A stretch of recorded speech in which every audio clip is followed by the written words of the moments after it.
some big news this week regarding a guy that I think between all four of us have multiple Trevon Diggs jerseys. He was cut by the Dallas Cowboys earlier this week and then claimed off waivers by the Green Bay Packers. Oh man, there's a lot of things that are going down with Trevon Diggs. I mean, we used to love him so much. We were shotgunning every time he did an interception or a pick six and things like that. But injuries and so much has changed with the whole Micah Parsons drama.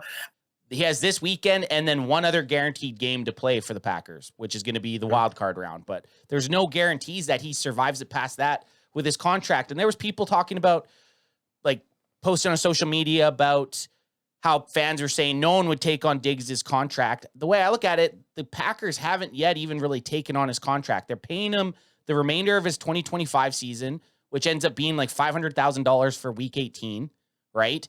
And then they're gonna have to pay him a game check for the postseason, but then they can cut him if they don't like what they're seeing and get away from the contract scot-free.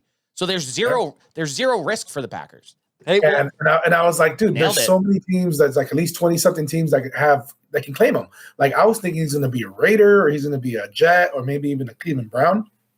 But no, I mean, I saw a stat somewhere that said that like every quarterback that's thrown towards Trevon Diggs' way, and actually let me pull it up before it says opposing quarterbacks, and this is from Trending News, opposing quarterbacks have posted a perfect 158.3 passer rating when throwing in Trevon Diggs' direction this season. That's fucked. So, like, literally he's making everybody look like a Pro Bowl. So that's insane. Yeah. Like, making every quarterback look perfect. That's a perfect passer rating, 158.3. Yeah. Well, in fairness to Diggs, we respect your service. Get the fuck out of the beat it. Get the fuck out of the locker room. Go catch a plane. I'm going to say this again. This decision that was made was very difficult. This decision was not made because he chose to not get on a plane. That was not the only factor involved. It was a factor. It was a factor, and it's like you said, might have been the last the kind straw. of the straw that just went. That broke the camel's back. Yeah, it took it out. I would say, just like by how it happened, if that was the straw, Diggs was probably on his way out at the end of the season anyways. I was surprised he even played another game after they had the concussion, multiple weeks missed on IR, but getting hurt at home. When that had happened, I was like, we'll never see Trevon Diggs play for the Cowboys again. The only reason he got in the lineup was there was injuries. Yeah, everyone was injured. Yeah. Cuckboy Coach seems to be on the chopping block of every single person who watches Dallas Cowboys, probably the Dallas Cowboys organization as well. And along with that, of course, any defensive coordinator who's available is now linked to the Dallas Cowboys. We got the appeal for Brian Flores to come to the Cowboys defense. This is a Blog in the Boys article. I'm not even going to jump into it yet. Let's just talk about what we think about Brian Flores and the chance that he's going to end up with the Dallas Cowboys next season. Dallas Cowboys were the worst team for pass yards allowed per game. Yeah, so like those things. 32, ranked 32 in the league. For me, what it was, guys, is like he spent 2 years in the NFC North. Like, you think he would know those teams? And we played the Bears. We allowed them 31 points. We played the who else? Packers. The Lions. The Packers with 40 points. We allowed them to tie. Right. The Vikings another 34 points as well, and then the Lions 44 points. Yep. So you would think against those teams that he's more familiar with that we would maybe allow, I don't know, 14, 17 points, but like it was just like we were getting blown out all these games. And you would think with that experience coming from that division that we have a little bit more success against those teams. How highly compensated Matt Eberflus already was, more so than that of Brian Flores. So there's something to chew on, right? If the league as a whole is still too scared of the accusations stemming from Flores' departure in Miami, then being an even more highly compensated defensive coordinator in Dallas in 2026 is not a crazy proposition. It brings you that question. Is it easier to get players that are going to play in his scheme or get a new defensive coordinator that's just going to come in with a new scheme? Because right now, none of it worked for the Dallas Cowboys this season. They, one, didn't have the players, and two, the scheme sucked. So I don't think Brian Flores ends up being the coordinator for the Cowboys strictly because I think he wants to be a head coach. Yeah, you know what? Honestly, I think it's the Cowboys effect. Just like when any player gets cut or is available, they always link them immediately to the Cowboys. Oh, this guy, rumors right away. I think it's the same thing for anybody who's a staff member, any defensive coordinator, head coach, or whatever offensive coordinator.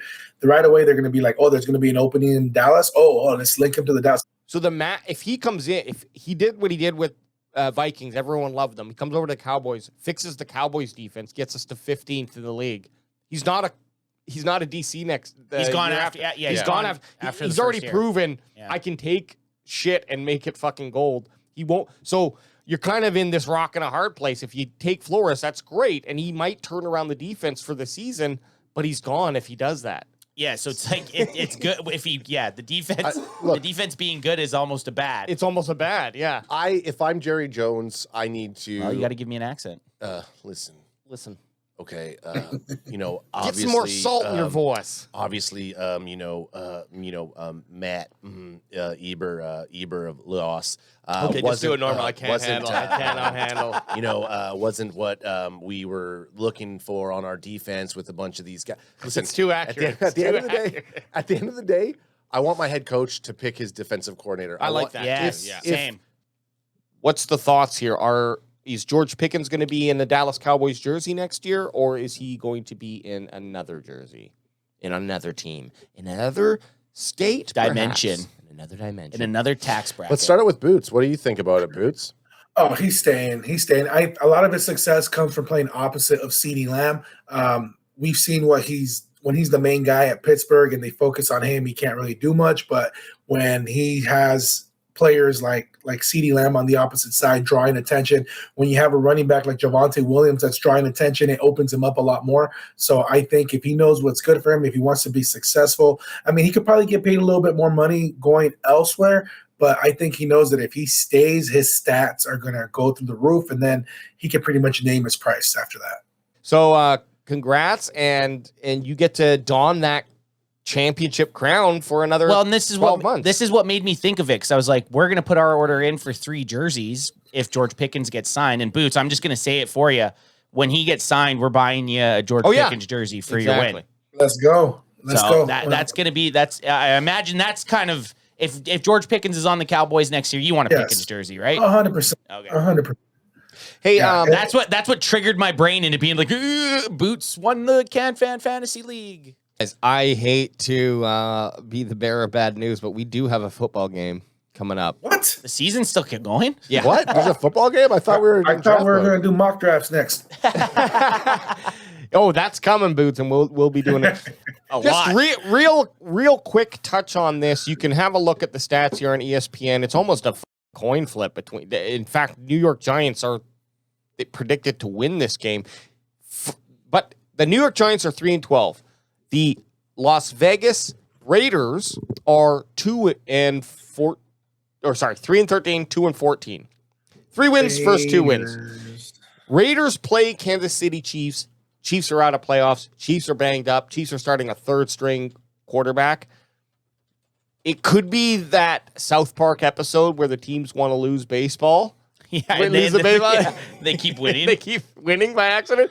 That's the game that KC and Vegas is having, because Vegas wants to lose. If Vegas wins against the Chiefs, and they actually do have a very good chance of winning, because the Chiefs are like, they're done. Yeah. And they're starting a bunch of backups. So if the Raiders win and New York loses, and there's a few other teams, but let's just talk about these two. The Giants go to the first place because they have the strongest strength of schedule. They played the teams. This is how they do it with draft choices. It goes to strength of schedule. So if your team, the teams that you lost to or played against, have a higher win percentage, your strength of schedule is stronger. So if that happens, Giants get the first overall pick. So we could be seeing the Giants trying to throw this game. At the same time, both Vegas and KC. If you have Jackson Dart in there, though, if they're playing Jackson Dart, if they're playing a win. He's playing to win. If they have that, which I think they are. I like Jackson Dart. They already had that. They already had the loser bowl last week, which was the Giants versus the Raiders, and the Giants went in there going. Well, you got to look at it this way: the Giants already have their franchise quarterback.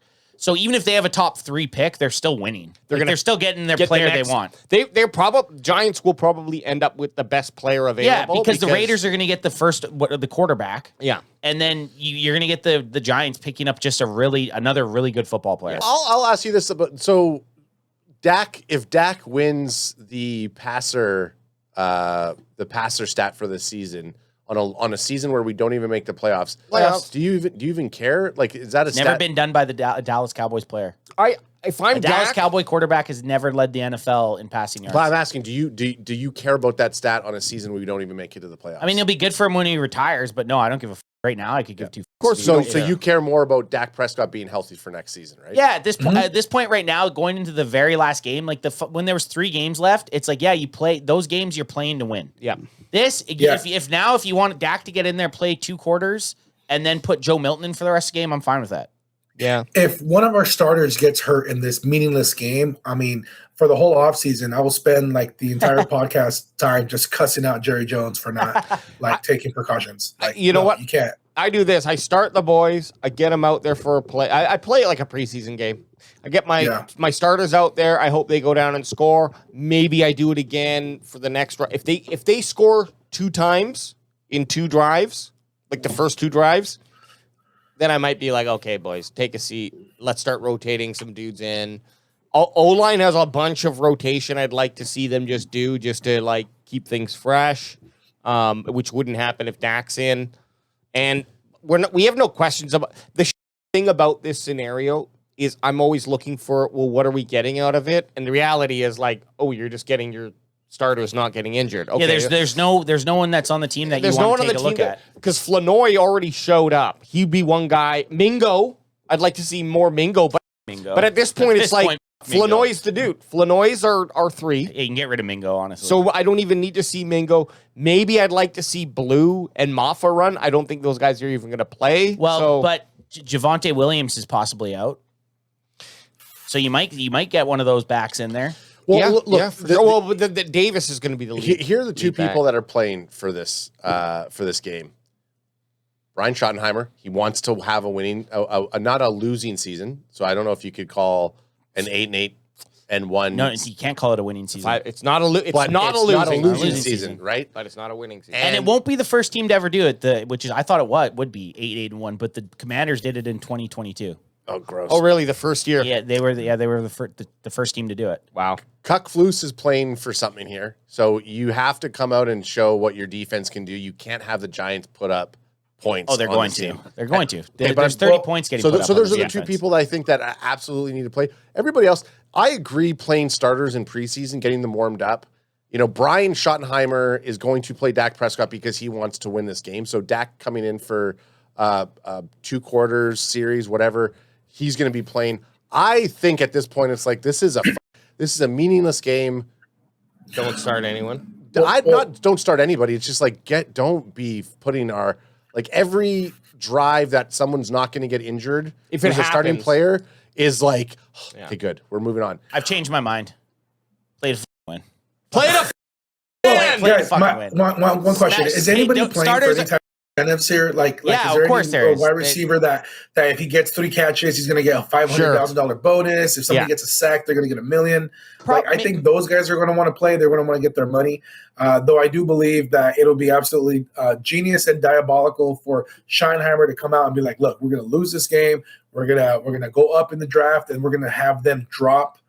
Down and not get that second pick because they could drop to as far as like 3 or 4, maybe even 5 if they win the game.